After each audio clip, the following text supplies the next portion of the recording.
Olá! Hoje vamos mergulhar nas ideias do livro Metanoia, de J.B. Carvalho. A gente vai explorar um conceito muito poderoso, a ideia de que a nossa forma de ver o mundo não só o interpreta, ela o constrói. Vamos descobrir como é possível assumir o papel de arquitetos da nossa própria realidade. E para começar, uma pergunta que dá o que pensar. Já sentiu que a mente às vezes parece um verdadeiro campo de batalha? Pois é, segundo o autor, essa sensação não é por acaso. Existe uma espécie de conflito invisível acontecendo nos nossos pensamentos. Uma batalha silenciosa que, no fim das contas, acaba definindo a nossa realidade. E isso nos leva direto para a primeira sessão, uma guerra antiga pelas mentes. A tese aqui é que essa nossa luta interna, na verdade, é um eco de uma guerra cultural bem mais antiga, travada entre duas mentalidades históricas. E aqui estão os dois grandes competidores, Atenas contra Jerusalém. De um lado, a visão de mundo grega de Atenas, que se baseia no dualismo, no fatalismo. Do outro, a visão judaico-cristã de Jerusalém, focada na integração e na liberdade. E o mais incrível é que, segundo o autor, esse embate de milênios não é só história antiga, não. Ele continua moldando a civilização ocidental e, claro, as nossas vidas hoje. Ok, vamos entender melhor essa mentalidade de Atenas. Pensem no dualismo. Ele cria aquela separação que muita gente sente no dia a dia, sabe? O trabalho é visto como algo secular, enquanto a espiritualidade fica trancada num espaço sagrado. A matéria é vista como ruim e o espírito como bom. Para completar, o fatalismo soma a isso uma camada de impotência, a crença de que o futuro já está escrito, que é um ciclo sem fim do qual a gente não consegue escapar. Agora, em total contraste, a visão de Jerusalém traz a ideia da encarnação. E essa ideia é revolucionária. Ela diz que o mundo físico não é mau, pelo contrário, é bom, e que todo o trabalho, seja qual for, tem uma dignidade sagrada. E no lugar daquele fatalismo entra a liberdade. A história passa a ter um propósito, e a gente deixa de ser só plateia para virar protagonista, com o poder de escolher o nosso caminho. Então, como a gente navega no meio dessa guerra de ideias? Bem, é aí que entramos na segunda seção, que apresenta a grande solução do livro, o conceito de metanoia. Mas o que é essa tal de metanoia? Primeiro, esqueçam a ideia de que é só um arrependimento passageiro. Estamos falando de uma transformação profunda e contínua da mente. É quase como ganhar um superpoder que permite expandir a consciência e enxergar além do que é só físico, só superficial. E se a gente for na raiz da palavra, lá no grego, ela quer dizer literalmente além da mente ou pós-conhecimento. E só isso já revela a essência da metanoia. É uma forma de pensar que transcende o óbvio, que vai além do conhecimento comum, abrindo a porta para uma realidade muito maior e, com isso, para uma transformação pessoal profunda. E aqui está o ponto central, a virada de chave. O livro defende que o nosso mundo interior, nossos pensamentos, nossas crenças, é o verdadeiro arquiteto do nosso mundo exterior.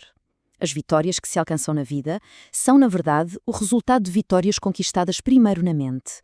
Ou seja, gerenciar a mente não é só uma coisinha de autoajuda, é, na verdade, a grande chave para transformar a vida. Certo, mas como a gente faz isso na prática? É o que vamos ver agora, na terceira sessão. Reprogramar o seu mundo interior. Vamos dar uma olhada em algumas estratégias que o livro traz para a gente tomar as rédeas dos nossos pensamentos. Uma das ferramentas mais bacanas é a quarentena mental. O processo é simples, mas o efeito é enorme. Primeiro, identificar aqueles pensamentos negativos que simplesmente invadem a nossa cabeça. Segundo, questionar esses pensamentos sem dó. Eles são verdadeiros? De onde eles vêm? E terceiro, o passo talvez mais libertador de todos, separar eles da nossa identidade. A gente precisa lembrar, esses pensamentos não são quem nós somos. Mas olha que interessante, a reprogramação da mente não fica só no campo das ideias. O que é realmente fascinante é a conexão entre corpo e mente. Pesquisas citadas no livro, como as da Amy Cuddy, mostram que a nossa postura física tem um impacto direto no nosso estado mental e emocional. A relação corpo-mente não é uma via de mão única, é uma via de mão dupla. E olhem só para esse número, é de cair o queixo. 93% da nossa comunicação é não verbal. Isso só mostra o poder gigantesco que a nossa linguagem corporal tem. Não só em como os outros nos veem, mas mais importante, em como a gente se sente por dentro. Temos aqui uma ferramenta poderosíssima e que muitas vezes a gente nem lembra de usar. Partindo dessa ideia, o livro sugere uma ação que se pode fazer agora mesmo e que é super eficaz: a postura de poder de 2 minutos. O desafio é bem simples: adotar uma postura de confiança, tipo Mulher Maravilha ou Superman, por apenas 2 minutos. O resultado? Uma mudança real na química do cérebro. O cortisol, que é o hormônio do stress, diminui enquanto a testosterona, ligada à confiança, aumenta. É uma experiência simples, mas com um impacto que pode surpreender. Ok, vamos para a quarta seção. Agora a gente sobe de nível. Não se trata mais só de tirar o que é ruim, mas de construir ativamente o que é bom. O foco total aqui é na estratégia de dar destaque aos nossos pontos fortes. E essa frase do lendário treinador Vince Lombardi que o livro cita resume essa ideia de um jeito genial. Não dá para ganhar se a gente fica o tempo todo olhando para aquilo em que não somos bons. A vitória não vem da obsessão com as fraquezas, mas de um foco implacável naquilo que a gente faz bem. É uma lição valiosíssima. O método dele, o replay seletivo, é uma ferramenta super poderosa. Funciona assim: depois de um erro ou uma derrota, em vez de ficar remoendo o que deu errado, ele mostrava aos jogadores só as jogadas em que eles foram excelentes. O objetivo é muito claro: construir em cima do que já é forte, ativar de novo o sentimento de confiança e criar um embalo positivo para a vitória. O livro vai ainda mais fundo e chama isso de método do criador. A ideia é que, em vez de focar nos defeitos, o foco deve ser no potencial. O exemplo de Simão, que era conhecido por ser instável e foi chamado de Pedro, que significa rocha, ilustra isso perfeitamente. É um ato de enxergar o que a pessoa pode se tornar, um convite para que a nossa melhor versão apareça. E com tudo isso, a gente chega na nossa seção final: tornar-se um arquiteto da realidade. A ideia aqui é que ter uma mente transformada não é só para se sentir bem, é para causar um impacto real no mundo. E isso fica muito claro quando a gente olha para a diferença entre uma mentalidade de crescimento e uma mentalidade fixa. No fundo, a escolha é nossa. Podemos ver um desafio como uma chance de aprender e crescer, ou como um muro intransponível que só prova as nossas limitações.